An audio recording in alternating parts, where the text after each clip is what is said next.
Have you ever met someone with an average income who always seems financially calm and unhurried in everyday life? Then you meet someone earning much more who still feels like money is never enough. Strangely, both people live in the same city, face the same prices, and even work in similar industries. Yet their relationship with money feels completely different even though their circumstances appear almost identical. We often assume financial peace arrives once a bank balance reaches a certain number. For many people, that target quietly moves higher every time their income increases. That is why some people keep chasing higher salaries without ever feeling that they have enough. As their income grows, the fear of losing what they have can quietly grow with it. In modern life, feeling like you never have enough is often less about the amount of money you earn and more about what you constantly see around you. Every time social media opens, endless images of vacations, new cars, and expensive homes quietly redefine what normal life seems to look like. Income that once felt comfortable can slowly begin to feel ordinary, not because basic needs changed dramatically, but because expectations quietly increased. Psychologists call this social comparison, the habit of measuring ourselves against other people's lives, and financially it can quietly become more expensive than inflation.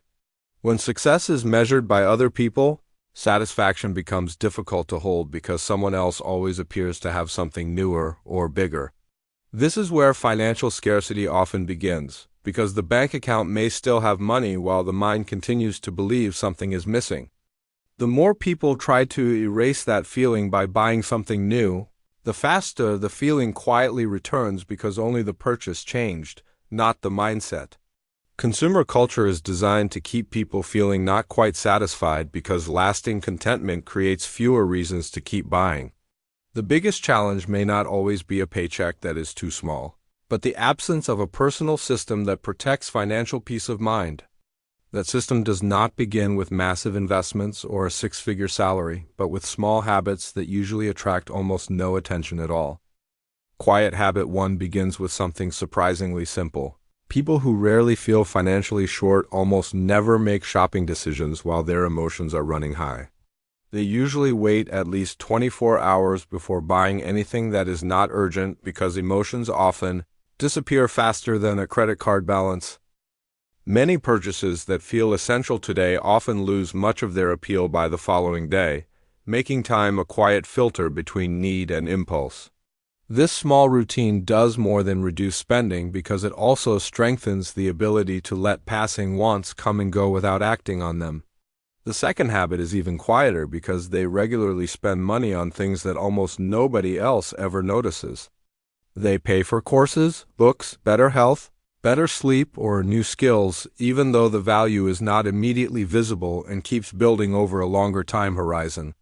These kinds of investments receive very little attention online, yet they often expand opportunities and earning potential over the long term in everyday life.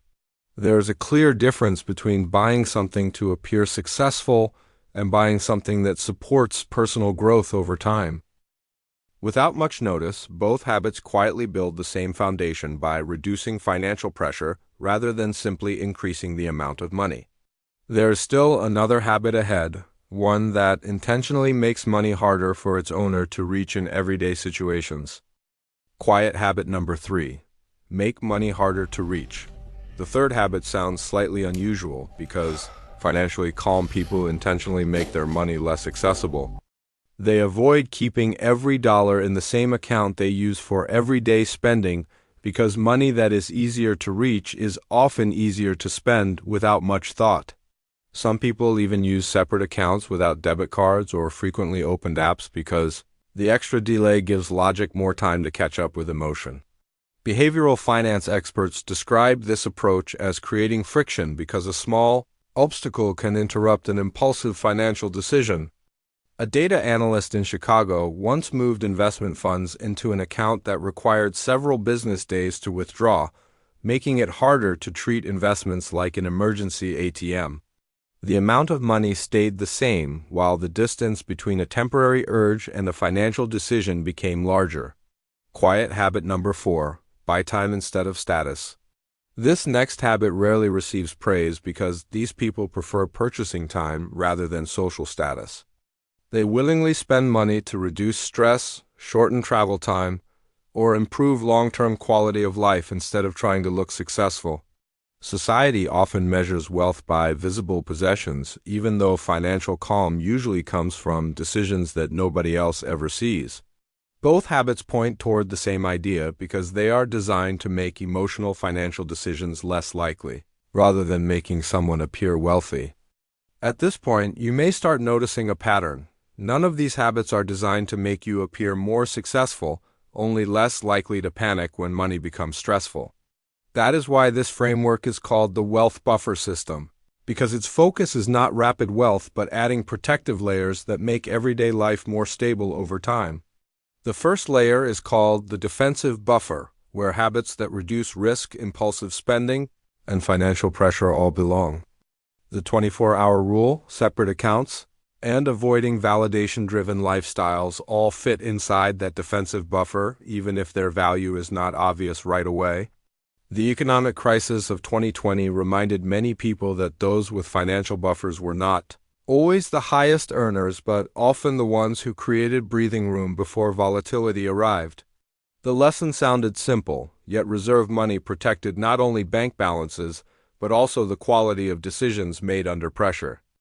As panic becomes smaller, people are no longer forced to accept every decision simply to make it to the end of the month, leaving more room for choice. In personal finance, having choices often carries more value than earning a larger paycheck because choices create time before reacting. Even so, the defensive buffer represents only one half of the system because another layer gradually shapes what comes later. The next layer is no longer about protecting what already exists, but about expanding future possibilities over a longer time horizon. The second part of the wealth buffer system is called the growth buffer, where money begins creating more options for your future over a longer time horizon. Growth buffer is not limited to investing in stocks because it also includes anything that strengthens your ability to create long-term value. Learning new skills, protecting your health, building relationships, and reading regularly may not show results next week, yet they often compound over many years. A product designer in Austin chose to spend an annual bonus on professional certification instead of replacing a car, and 2 years later those new skills supported a much higher paying role. The biggest change was not only a higher salary, because he described feeling that he finally had more choices available than before. That is the purpose of a growth buffer because it focuses on expanding your room to move whenever life changes instead of pursuing wealth for status. Modern life is full of uncertainty because technology, industries, and even stable jobs can look very different after only a few years. Because of that, the most valuable asset is often the ability that keeps its value even when the economy changes around it. While the defensive buffer protects today's peace of mind, the growth buffer quietly builds tomorrow's stability as both layers work together over time. As both layers continue developing, the people who rarely feel broke are often not the wealthiest, but simply the most prepared for change. Why quiet people don't look rich? There is one pattern often shared by people who rarely feel financially stretched. They have little interest in proving to others that they are financially successful. They may be able to buy expensive things, but they understand that not every financial milestone has to become something visible for other people to see. In a world filled with digital validation, choosing not to compete for attention has become increasingly rare, and that choice is often more valuable than the things people chase. The less your life depends on other people's approval, the less money is required to maintain a certain image. That is why many people who appear ordinary often have a much stronger financial foundation than others might expect, because they build resilience instead of appearance. Financial resilience is rarely visible in someone's clothes or vehicle. It becomes more noticeable when life changes unexpectedly and they remain calm while making decisions. We live in a time when spending is far more visible than discipline, even though most wealth-building habits happen when nobody is watching. That is why comparing your life with what appears on the surface can be misleading, because we almost never see the habits shaping someone's financial life. People who are genuinely at ease do not always own more. They simply depend less on what other people own. Perhaps that is the biggest difference between looking wealthy and feeling secure. One depends on attention, while the other depends on habits. Looking back at these 7 quiet habits, they all point toward the same purpose, making it harder to constantly feel financially behind rather than making you appear wealthier. You began creating space before making purchases, and you started putting resources into things that improve your quality of life instead of your image.